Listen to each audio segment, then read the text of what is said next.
ایک شخص بازار میں صدا لگا رہا تھا، گدھا لے لو، 500 روپے میں گدھا لے لو۔ گدھا انتہائی کمزور اور لاغر قسم کا تھا۔ وہاں سے بادشاہ کا اپنے وزیر کے ساتھ گزر ہوا۔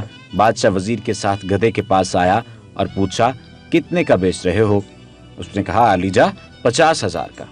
بادشاہ حیران ہوتے ہوئے کہنے لگا، اتنا مہنگا گدھا، ایسی کیا خاصیت ہے اس میں؟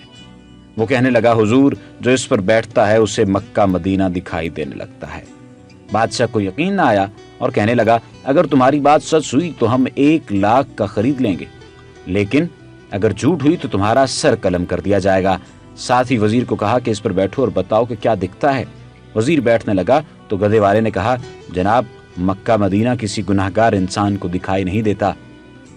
وزیر نے کہا، ہم گناہگار نہیں، ہٹو سامنے سے، اور بیٹھ گیا، لیکن کچھ دکھائی نہ دیا۔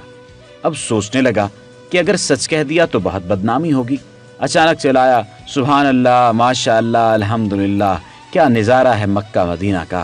بادشاہ نے تجسس میں کہا، ہٹو جلدی، ہمیں بھی دیکھنے دو، اور خود گدھے پر بیٹھ گیا۔ دکھائی تو اسے بھی کچھ نہ دیا، لیکن سلطانی جمہور کی شان کو مد نظر رکھتے ہوئے آنکھوں میں آنسو لے آیا اور کہنے لگا، واہ میرے مولا، واہ واہ، سبحان تیری قدرت، کیا کراماتی گدھا ہے، کیا مقدس جانور ہے۔ میرا وزیر مجھے جتنا نیک نہیں تھا، اسے صرف مکہ مدینہ دکھائی دیا، مجھے تو ساتھ ساتھ جنت بھی دکھائی دے رہی تھی۔ اس کے اترتے ہی عوام ٹوٹ پڑے، گئی گدھے کو چھونے کی کوشش کرتا، کوئی چومنے کی، کوئی اس کے بال کاٹ کر تبرک کے طور پر رکھنے لگا، وغیرہ وغیرہ۔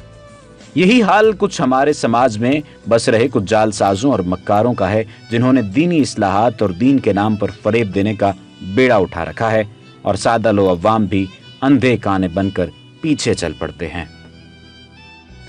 ایسی مزید اچھی ویڈیوز کے لیے ہمارا پیج ڈیلی جمیل لازمی لائک کیجیے، تاکہ آئندہ آنے والی تمام ویڈیوز آپ کو ملتی رہیں۔